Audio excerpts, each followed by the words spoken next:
Gonzalo Oliveros, qué gusto saludarte. Emilio, ¿cómo estás? Muy buenos días. ¿Cómo te va? Qué complicado. La Organización Mundial de la Salud acaba de declarar la pandemia por coronavirus.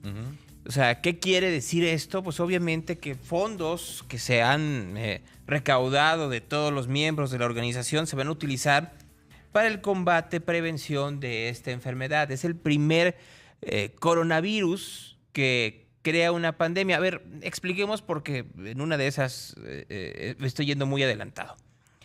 Muchas de las enfermedades respiratorias que se tienen en México y en el mundo son causadas por coronavirus.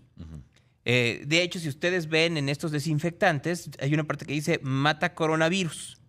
¿Por qué? Porque el coronavirus o este tipo de virus está hecho de tiene una parte que es la información genética, el RNA, tiene una capa proteica y una capa de grasa. Y son organismos microscópicos que se pegan a la célula a partir de esas esporas que crean esta especie de corona. Por eso se llama coronavirus. Ya que se pegan a la célula, es en donde comienzan a replicarse, pero al mismo tiempo pues contaminan y crean esta sensación de gran enfermedad, tos, fiebre, congestión nasal, etcétera, etcétera, que si no se trata, pues obviamente lleva a la neumonía y lleva a complicaciones respiratorias mucho más graves. No, a ver, ¿cuál es el tratamiento? El tratamiento de cualquier gripa. Hay que entenderlo también. ¿Cuál es el problema del coronavirus en comparación a cualquier otro? Es mucho más contagioso. ¿Por qué? Porque al final de cuentas uno va creando anticuerpos para los distintos tipos de gripa que existen conforme vas creciendo. Entonces, muy probablemente hoy en día, alrededor en el medio ambiente, existe el mismo tipo de gripa que te pegó a ti a partir de un virus, de estos coronavirus, en tu infancia. Solo que tú ya creaste anticuerpos para él. Entonces, por eso te llega y no pasa absolutamente nada. Sí, somos resistentes. Así es. Es como si ustedes entran a Netflix y entonces van buscando cierto tipo de películas y ya saben cuáles son y entienden de qué son. Si entran a una que no tienen el banco de qué es pues error 404. Eso pasa con el cuerpo. Entonces llega esta nueva cepa de coronavirus. Lo estoy explicando de palabras muy sencillas. El cuerpo no lo entiende y por eso es mucho más contagioso y mucho más rápido y mucho más severo.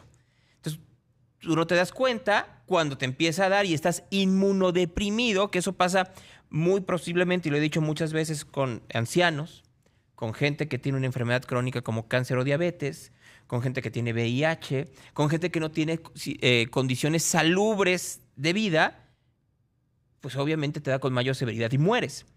O sea, ese tipo de cosas suceden y además necesitas condiciones de humedad específicas en el medio ambiente. Por eso, pues es más fácil que dé en lugares como Seattle, en Washington, en el estado de Washington, en los Estados Unidos, en donde todo el tiempo llueve, en donde hay una gran humedad y donde hace frío. Igual que en Nueva York y en otras partes de los Estados Unidos. O puede pasar en el norte de Italia, que también suceden este tipo de cosas, o en la parte europea, o en Irán, en donde además que hace frío, pues tiene las complicaciones en donde hay otro tipo de condiciones climatológicas adversas. Entonces, obviamente tienes que llevar toda una campaña para tratar que la gente entienda varias cosas, que se nos olviden y que tendrían que ser cuestiones básicas. La primera, higiene. ¿Por qué es tan importante lavarse las manos? Está comprobado y me lo decían hoy en la mañana, que entre más nervioso estés, te tocas más la cara. Y cuando te tocas la cara, tú no te das cuenta que no solo te estás tocando, pues, comillas, la parte seca de la cara, que no es seca, porque al final de cuentas, pues todo el tiempo yo te estoy aventando pues, parte de mi saliva en ese famoso flush, y tú a mí. Entonces, pues obviamente se pueden quedar bajo estas condiciones de humedad, pues estos microorganismos. Entonces, si yo me lo toco, probablemente pueda llevarlo hacia mi cuerpo o te lo puedo pasar a ti o a cualquiera en el momento en que doy la mano. Si lavo mis manos con agua y con jabón simple, lo que hago es deshacer el virus. La posibilidad del virus a través de estas esporas que estamos platicando, por lo cual son coronavirus, que se pegue a la célula. Por eso es tan importante lavarse las manos. 2, evitar efectivamente contactos físicos que no son necesarios. Sí, nos encanta saludar de mano y los abrazos, etcétera, etcétera, etcétera.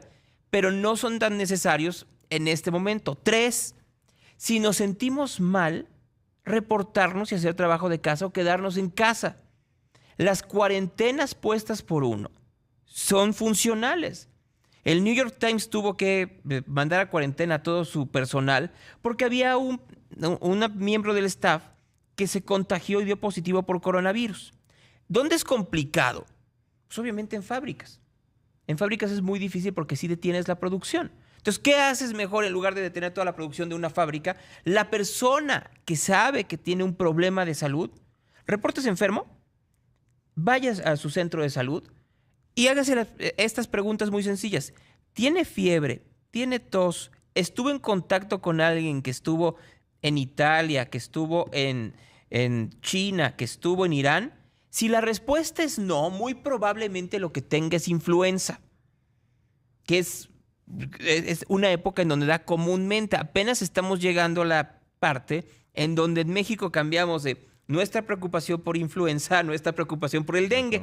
¿No? Es un país en donde siempre estamos preocupados por algún tipo de enfermedad que le dé a la población. Estamos llegando apenas, estamos a mediados de marzo.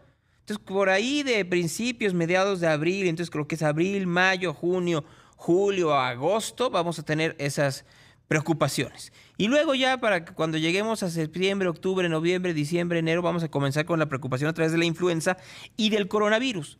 Entonces, hay una etapa en donde muy probablemente la gente se enferma de influenza, se enferma de gripe estacional, porque todavía no se dan contagios de uno en uno a nivel masivo en México. Por eso es tan importante el revisar estos casos en donde, pues llegó este trabajador y entonces tuvo este problema. A ver, a cuarentena y revisemos a los que estuvieron a su alrededor. Y revisemos a los que están alrededor de los que estuvieron alrededor. O sea, pero sí son muy específicos los casos. Entonces, si ustedes tienen estos síntomas típicos de la gripa, auséntense un día del trabajo, vayan a hacerse pruebas. Y muy importante, les van a preguntar, o vayan ustedes y ya, sí, efectivamente, pues, mi esposa es la que estuvo en Italia. Si estuvo en Italia, entonces vamos a llevarla a ella y a mí al centro de salud para ver que nos hagan una prueba de coronavirus. Obviamente tienen que ir, y esto es bien importante, a los centros de salud de alta especialidad o más sofisticados de su estado. Es una complicación para muchos lugares, pero estoy seguro que en Monterrey, en Puebla, en Querétaro, en Guadalajara, en Colima, en Veracruz, donde nos están escuchando en este momento, pueden llegar y es en donde se encuentran las pruebas de coronavirus. En la Ciudad de México es obvio que el INER va a tener estas pruebas. Si no tienen esto, recuerden que es muy importante que no se las acaben, porque también son pruebas caras y que van a ser necesarias en algún momento. En México, sí, hasta el momento, según los datos oficiales, y quiero ser muy claro en esto, datos oficiales, los contagios de coronavirus son por importación, no es de contagio directo. ¿Qué quiero decir de importación? Pues sí, estuve en una conferencia en Italia, me lo traje desde Italia. Claro. No es todavía de, bueno, pues es que estuve en una fiesta, como está pasando en muchas partes del mundo, y el de al lado me lo contagió, que fue lo que sucedió, por ejemplo, en el caso de esta casa de retiro en Seattle que estamos platicando hace un rato, o que temen que pudiera pasar en la redacción del New York Times y por eso dijeron todos a su casa, porque sí pueden trabajar y hacer el periódico desde su casa, mandan sus notas y aquí lo armamos. Habrá alguien que lo pueda armar y luego lo puede mandar de manera electrónica a la prensa. Hay trabajos que se pueden, hay otros que no. Hay programas de televisión en donde pues ya están diciéndole a la gente, había Jeopardy o Wheel of Fortune, que dicen, a ver, pues váyanse a su casa, ¿no? ¿Para qué queremos tener al público? Claro. Tenemos aquí el problema de que Alex Trebek tiene cáncer de páncreas y el anunciador tiene 95 años, pues no los vayan a matar a los dos de un centón. Entonces, obviamente están haciendo ese tipo de medidas preventivas. Hay que recordar, en los Estados Unidos, al momento hay 1,000 casos en comparación a los 200, 300 millones de personas que viven ahí. Y se sabe quiénes son. Entonces, lo que se está tratando de hacer en Estados Unidos, en Italia y en muchas partes del mundo, prevenir que se esparza. Es una gripa que se puede controlar, pero tiene esas cualidades hacia la gente que está inmunodeprimida. Por eso hay que tenerlo con tanta preocupación y muy pendientes de lo que digan los gobiernos, las autoridades internacionales y, por supuesto, las autoridades mexicanas. Muy bien, Gonzalo. Muchas gracias. Gracias, Emilio.